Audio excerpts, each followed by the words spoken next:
Hola, ¿cómo están? Bienvenidos a un video más estudiando la Biblia, estudiando la palabra de Dios. Me siento muy contenta porque en estos días no habíamos podido grabar porque pasaron cosas un poco personales en mi familia, algunas pruebas que gracias a Dios hemos pasado con bien. Y estoy muy agradecida con el Señor porque pues Él nos ha cuidado, Él ha estado con nosotros. Y estamos también renovando nuestro espacio, ya estamos construyendo un set porque se vienen cosas, se vienen proyectos muy padres para que se queden aquí en el canal. Después les voy a compartir el canal secundario que es de una asociación que tenemos que se llama Lumbrera, en donde también vamos a estar generando contenido más específico y más especial sobre ciertos temas. Pero mientras aquí en este canal personal, yo soy Jenny Ruiz, bienvenidos. Estamos teniendo una serie de lecturas bíblicas que nos hablan acerca de la vida de Jesús, porque estamos estudiando los evangelios. Ya leímos todo el evangelio de Mateo, vamos a iniciar con Marcos número 2. Así es que ya sabes, en lo que vas a buscarlo, ve por una libreta, ve por tu Biblia. Yo estoy leyendo mi Biblia Reina Valera 1960. Si tú tienes otra versión, tráetela, no pasa nada. Así enriquecemos más la palabra de Dios. Y vamos a entrar a Marcos capítulo número 2. Y antes de comenzar, vamos a poner este tiempo en manos de Dios para que Él sea el que nos dirija, el que esté con nosotros en este momento, ¿sale? Señor, te quiero pedir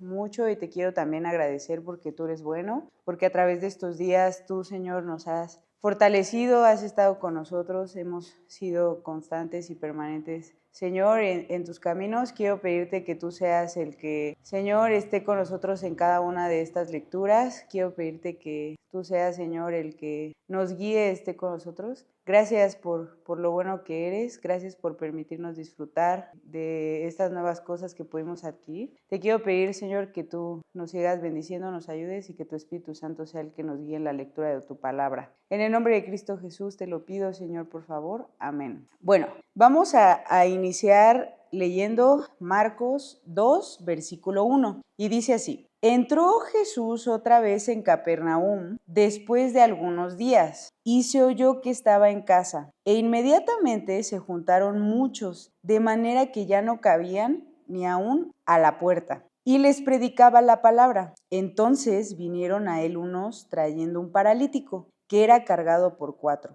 y como no podían acercarse a él a causa de la multitud, descubrieron el techo de donde estaba y haciendo una abertura, bajaron el lecho en el que yacía el paralítico. Al ver Jesús la fe de ellos, dijo al paralítico: Hijo, tus pecados te son perdonados. Estaban allí sentados algunos de los escribas, los cuales cavilaban en sus corazones: ¿por qué habla este así? Blasfemias dice. ¿Quién puede perdonar pecados sino solo Dios? Y conociendo luego Jesús en su espíritu que cavilaban de esta manera, dentro de sí mismos les dijo: ¿por qué caviláis así en vuestros corazones? ¿Qué es más fácil decir al paralítico: tus pecados te son perdonados, o decirle: levántate, toma tu lecho y anda? Pues para que sepáis que el Hijo del Hombre tiene potestad en la tierra para perdonar pecados, dijo al paralítico: a ti te digo, levántate, toma tu lecho y vete a tu casa.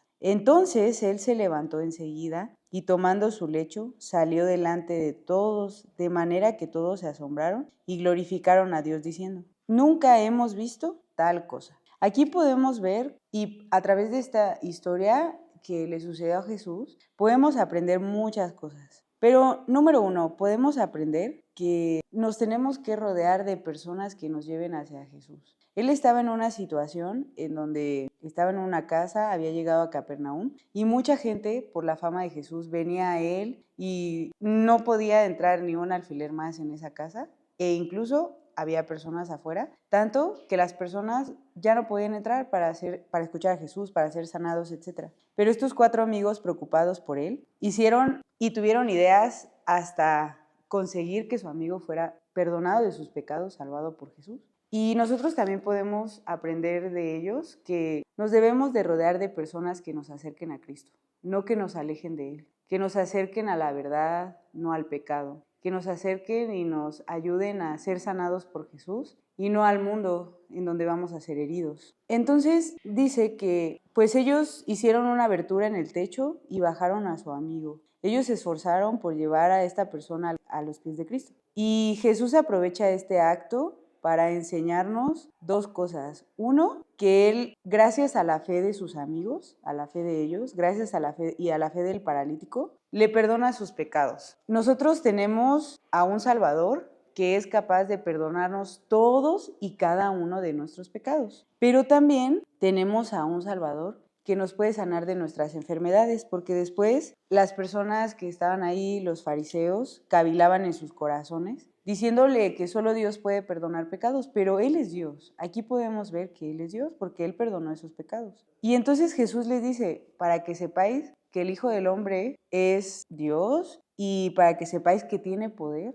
cumple la sanidad enfrente de ellos del paralítico, ¿no? Entonces, pues ellos estaban asombrados y glorificaban a Dios diciendo, nunca hemos visto tal cosa, porque Jesús en este punto de Marcos está iniciando su ministerio. Y el 13 dice, después volvió a salir al mar y toda la gente venía a él y les enseñaba. Y al pasar vio a Leví, hijo de Alfeo, sentado al banco de los tributos públicos. Leví también es Mateo. Y le dijo, sígueme. Y levantándose le siguió. Aquí ya está llamando a más de sus discípulos. Vemos que estaba con 4 en el capítulo pasado y ahora ya llama al quinto y después va a llamar a más. Pero aquí llama a Mateo el publicano, a Leví, y le dice, sígueme, y levantándose le siguió. El versículo 15 dice, aconteció que estando Jesús a la mesa de la casa de él, o sea de Leví, de Mateo el publicano, muchos publicanos y pecadores estaban también a la mesa juntamente con Jesús y sus discípulos, porque había muchos que les habían seguido. Y los escribas y los fariseos, viéndole comer con los publicanos y con los pecadores, dijeron a los discípulos, ¿qué es esto? ¿Que él come y bebe con los publicanos y pecadores? Al oír esto Jesús les dijo, los sanos no tienen necesidad de médicos sino los enfermos. No he venido a llamar a justos sino a pecadores. Aquí otra vez vemos unas palabras muy valiosas de Jesús, porque Él vino a sanarnos y no significa que estas personas, también los sanó de sus enfermedades, pero de lo que más peligro y la enfermedad más peligrosa que tenemos que Jesús los sanó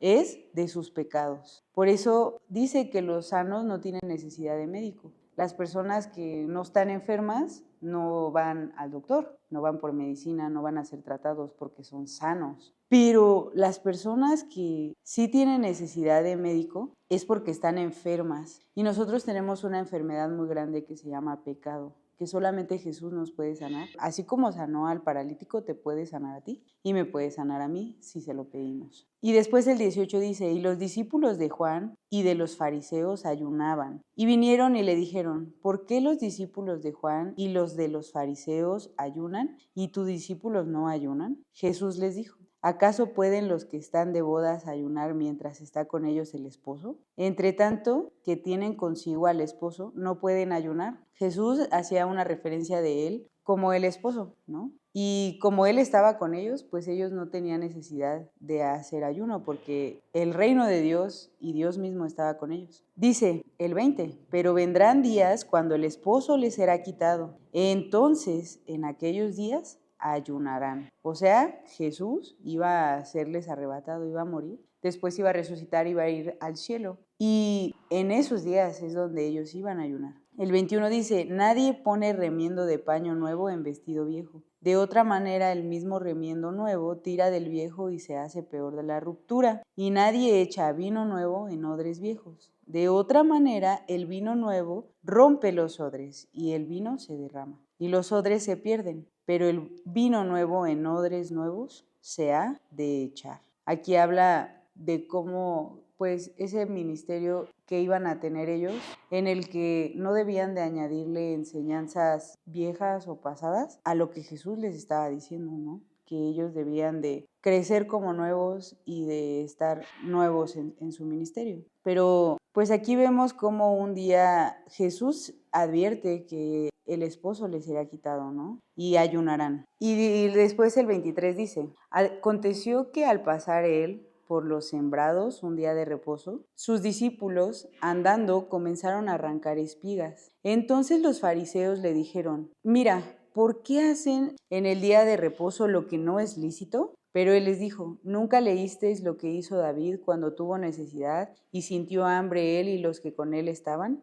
¿Cómo entró en la casa de Dios, siendo Abiatar sumo sacerdote, y comió los panes de la preposición, de los cuales no le es lícito comer, sino a los sacerdotes? Y aún dio a los que con él estaban. También les dijo: el día de reposo fue hecho por causa del hombre, y no el hombre por causa del día de reposo. Por tanto, el Hijo del Hombre es Señor del día de reposo, refiriéndose a sí mismo. Y aquí Jesús nuevamente les está dando una lección a los fariseos, porque ellos eran personas que tomaban la ley, que tomaban principios de la palabra de Dios y los aplicaban mal, los exageraban y los hacían como mandamientos inquebrantables, pero de hombres. Entonces aquí Jesús les hace recordar la historia y les dice: David hizo algo que no le fue permitido porque tenía hambre y porque Dios se lo permitió hacer y le dio a los que con él estaban.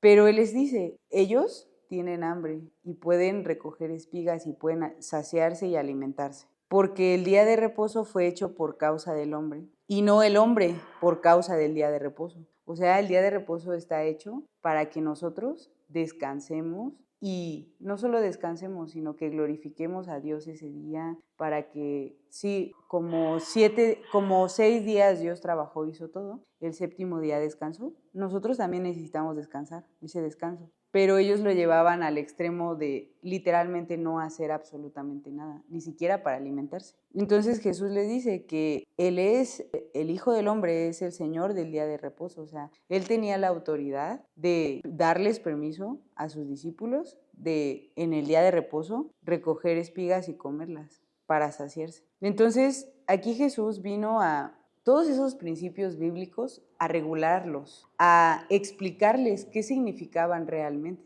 Pero como Jesús les daba cosas más profundas, pues ellos en realidad se enojaban porque creían que tenían la verdad absoluta de cosas que estaban aplicando mal. Entonces, por eso Jesús, a través de todo Mateo y lo que llevamos de Marcos, ha estado enseñándoles acerca del perdón de pecados, acerca de los milagros, acerca del día de reposo, para que ellos pudieran en su corazón estar bien, para que ellos pudieran saber qué significa realmente la palabra de Dios, porque Él era Dios y les estaba instruyendo, pero ellos no quisieron escucharlo. Entonces, este es el capítulo 2 de Marcos. Mañana vamos a seguir con el capítulo 3. Hasta aquí vamos a dejar esta lectura. Muchas gracias por acompañarnos. Nos vemos el día de mañana. Adiós.